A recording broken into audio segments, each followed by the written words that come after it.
How do I create a virtual cache?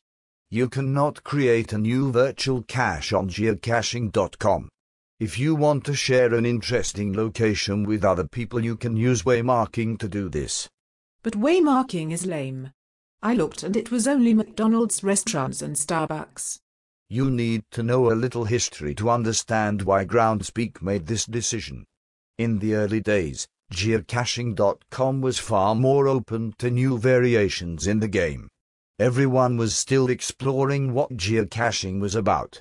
Some people wanted to have caches at locations where they could not hide a physical cache.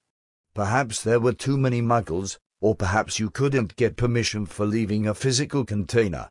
Many people wanted to leave caches while on vacation somewhere but knew they would not be able to maintain them. The idea of virtual geocaches was born. The virtual cache was supposed to be a specific target that you could find using the GPS coordinates, just like you found a physical cache. You would provide proof of your find by answering a question based on what you found or by posting a picture of the object. Sounds great. Why don't they bring them back? Most people hid virtual caches because they found a location that they felt really needed a cache and they wanted to share it with other geocachers. But sometimes a virtual cache was in a location that had nothing special to see. People hid a virtual cache instead of a physical cache because it was so much easier to do.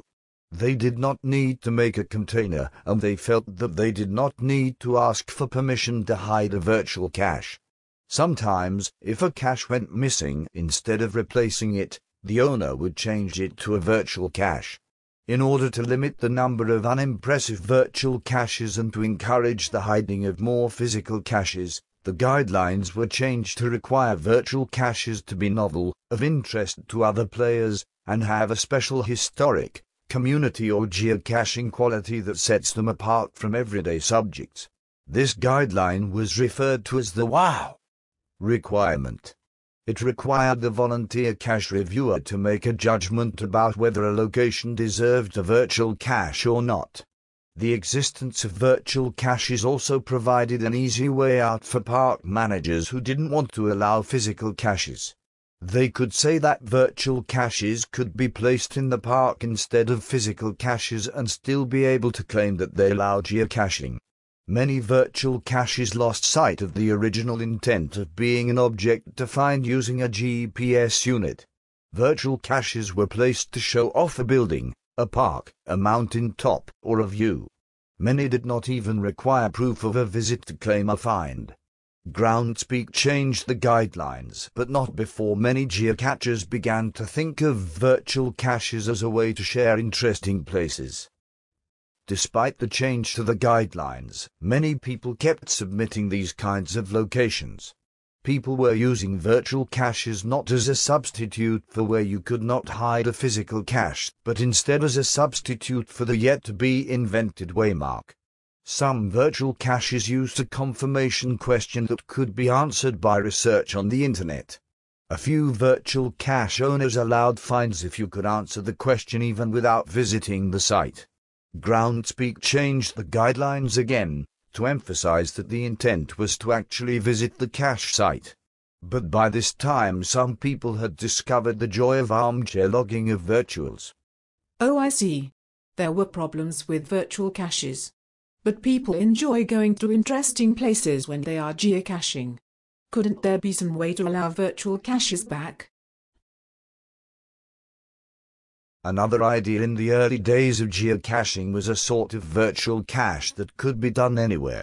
Instead of going to a location to see what you would find there, you were told what to find and would then look for a location that had the object. These were called locationless caches or reverse caches. These caches never really quite fit into the design of the geocaching.com website. Groundspeak looked for a solution for locationless caches. They decided to create a separate website where users could suggest categories of places and provide the GPS coordinates for these places. The categories would be organized in a hierarchy to make it easier to find the categories that you were interested in. If you found a location that fit a category, you would create a waymark page that gave the coordinates of the location and a description of what you found there. The site would check to see if there was already a waymark for this category close by. If this was the same location, you could not create a new waymark. Instead, you could log your visit to the existing waymark. Groundspeak realized that most virtual caches were really just locations that people wanted to share. Rather than trying to make these into some kind of geocache, wouldn't it be better to have a website dedicated to sharing interesting locations with other people? Almost everything that someone submitted as a virtual cache on geocaching.com could be a waymark in one or more of the waymarking categories. They even added a method to ask for verification of visits to waymarks to allow waymark owners to verify the visits were legitimate. With the creation of the waymarking site, Groundspeak decided that all the existing locationless caches would be migrated to waymarking and no new locationless or virtual caches would be accepted on geocaching.com. Because not all locationless cache owners wanted to manage a category on waymarking, a few of the old locationless caches did not get migrated.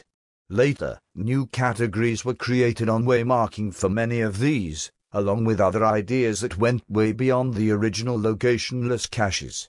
There are, of course, a few features of locationless and virtual caches that don't work the same on the new site as they did on geocaching.com. There still is nothing like the Pocket Query feature of geocaching, to download a number of waymarks to take with you on a GPS or other device when you are traveling. And what capability there is in not well integrated with geocaching. Some people are also taken aback by the nature of some waymarking categories. They find the commercial business categories a bit off-putting. Waymarking is designed to allow individuals to choose which categories they find interesting and which they would rather ignore. It is up to the waymarking community to decide what the categories will be, instead of having a Groundspeak reviewer decide what is wow. Some people also feel that you miss the element of surprise that some virtual caches provided. Waymarking has a section called Multifarious. Here the definition of new categories is wide open. Many of the more creative locationless caches wound up here as coordinate games. It is also where the best kept secrets category is.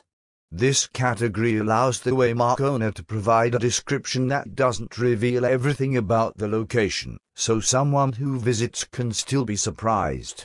If these categories still don't meet your definition of a virtual geocache, you can propose a new category here to emphasize whatever aspects of virtual caches you enjoy that are not being met by other waymarking categories.